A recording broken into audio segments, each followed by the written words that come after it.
They were known only by a name whispered through centuries, the Shadow Followers, a tribe that did not walk by sunlight, but by the darkness that sunlight created.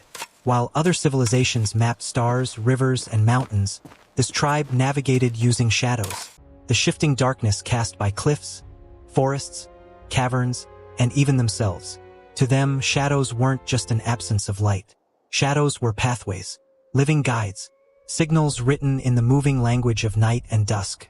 For generations, explorers dismissed the legends as metaphors, ancient poetry, folklore shaped by fear, until they discovered the valley where the tribe once lived, a place where light behaved wrong, a place where shadows stretched longer than they should, moved even when nothing around them shifted, and pointed toward landmarks far beyond the visible horizon.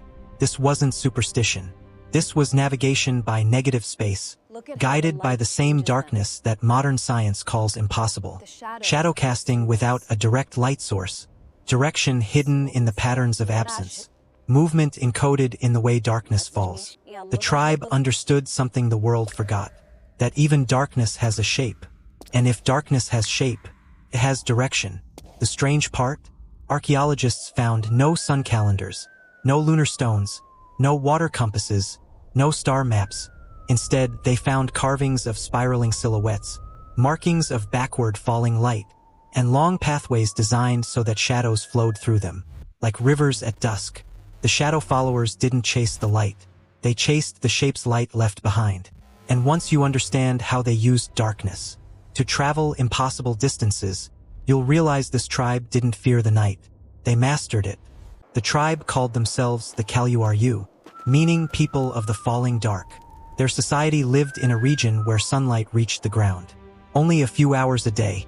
The rest of the time, long cliffs and deep caverns drowned the land in half-light.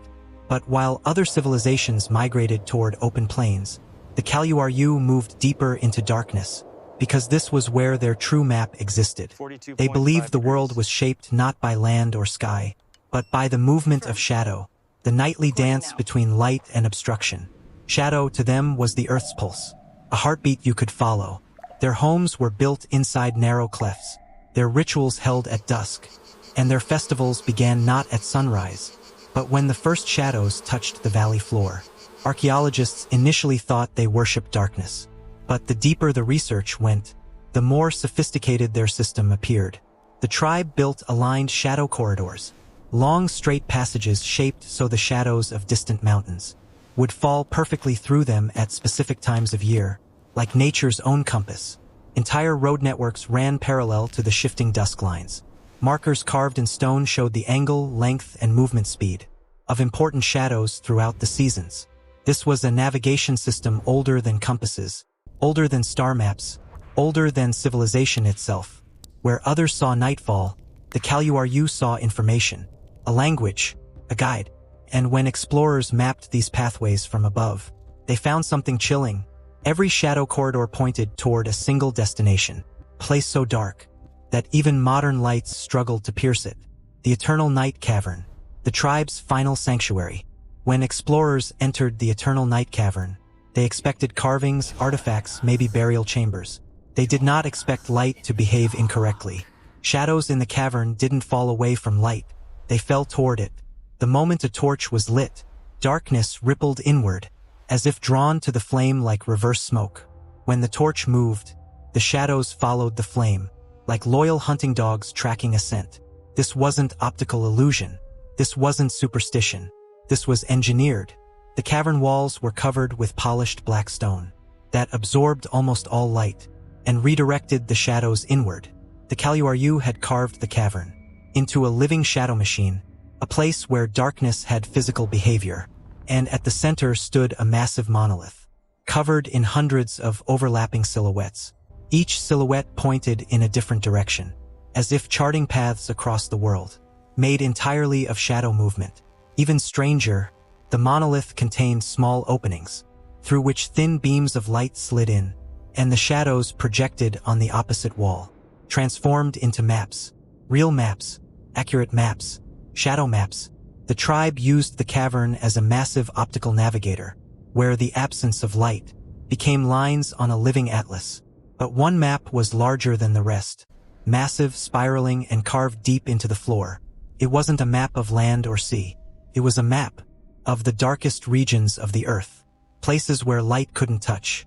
Shadow routes, hidden pathways. The tribe wasn't just following shadows for navigation. They were chasing something that lived inside them.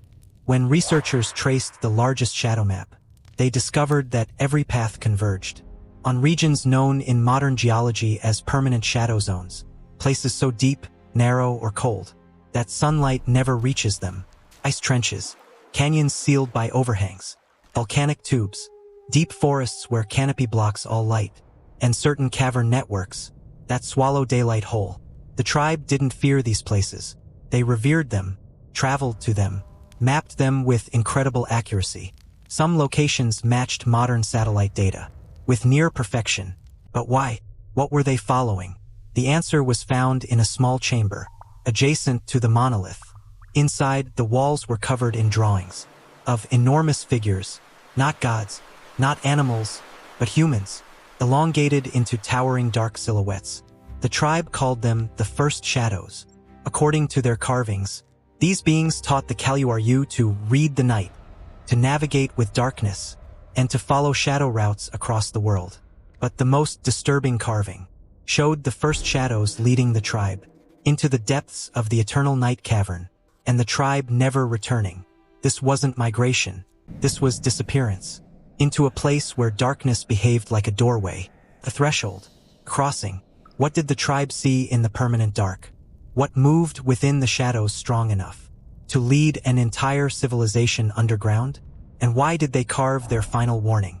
Outside the inner chamber, a simple phrase, "Do not follow us." The deepest chamber revealed. No bodies, no tools, no signs of habitation, only a single stone floor, covered in footprint depressions, that grew lighter and lighter until they simply disappeared. It was as if the tribe walked into the center of the cavern and faded out of existence. Modern sensors placed inside the chamber registered strange anomalies, temperature drops without airflow, shadows forming without objects, and faint vibration patterns, like footsteps, repeating over and over, but with no one there. Scientists now believe the Kal-Uru didn't just use shadows for navigation. They were studying something deeper, a behavior of light and dark that borders on dimensional shift. Shadow as pathway, shadow as memory, shadow as threshold. Maybe the first shadows weren't people, but distortions, echoes of movement between spaces, where light cannot exist. Maybe the Kal-Uru followed these distortions into the permanent dark, seeking a world untouched by light, a place where navigation didn't end, but continued forever. And maybe they found it. Their final carvings weren't warnings for the tribe. They were warnings for us, because if shadows can lead somewhere, they can also lead something back. So tell me, should I explore the next tribe? The one rumored to track storms through soundless vibrations. Long before the sky breaks open? Comment below.